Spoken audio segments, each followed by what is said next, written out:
স্কুলত ইতিমধ্যে আমাৰ 2024 আৰু 25 বৰ্ষৰ ক্লাছ 12 আৰু 10ৰ ৰিজাল্ট ঘোষণা কৰা হৈছে। যেহেতু আমি এইবাৰ প্ৰথম CBSEৰ পৰা আমাক চেণ্টাৰ প্ৰদান কৰিছিল NRI পাব্লিক স্কুলত আৰু প্ৰথম চেণ্টাৰ পোৱাৰ পিছত আমাৰ প্ৰথম ৰিজাল্ট এইটো।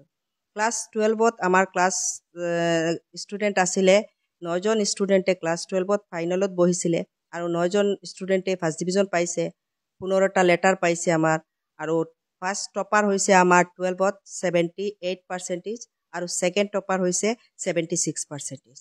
লগতে ক্লাছ 10ৰো বৰ্ডৰ ৰিজাল্ট ঘোষণা কৰা হৈছে আজি।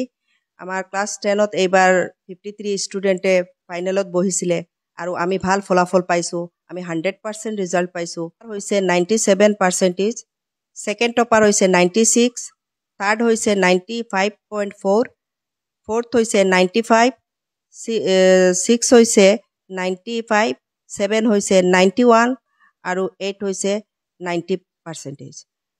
লগতে আমি এইবাৰ ষ্টাৰ পাইছোঁ 22 ষ্টুডেণ্টে পাইছে আৰু ডিষ্টিংশ্যন পাইছে 14 ষ্টুডেণ্টে। গতিকে এইবাৰ আমি যিটো ৰিজাল্ট পাইছোঁ আমি আশা কৰাতকৈ ভালে ৰিজাল্ট পাইছোঁ আৰু যিসকল ছাত্ৰ ছাত্ৰীয়ে বা তেওঁলোকৰ অভিভাৱকে আমাৰ স্কুলত ছাপোৰ্ট কৰিছে, ষ্টুডেণ্টক গাইড দিছে বা আমাৰ শিক্ষক শিক্ষয়িত্ৰীসকলে যিখিনি কষ্ট কৰিছে সেই কষ্টৰ বিনিময়ত আমি এই ৰিজাল্ট পাবলৈ আজি সক্ষম হৈছোঁ। গতিকে আমি আপোনালোকৰ জৰিয়তে সকলো অভিভাৱকক আমাৰ ফালৰ পৰা NRI পৰিয়ালৰ ফালৰ পৰা আমি অভিনন্দন জ্ঞাপন কৰিছোঁ। লগতে আমি সকলোৰে পৰা দোৱা আৰু আশীৰ্বাদ বিচাৰিছোঁ যাতে আমি আহিবলগীয়া দিনত হোজাই ডিষ্ট্ৰিক্টত ভাল ফলাফল দেখুৱাই যাব পাৰোঁ।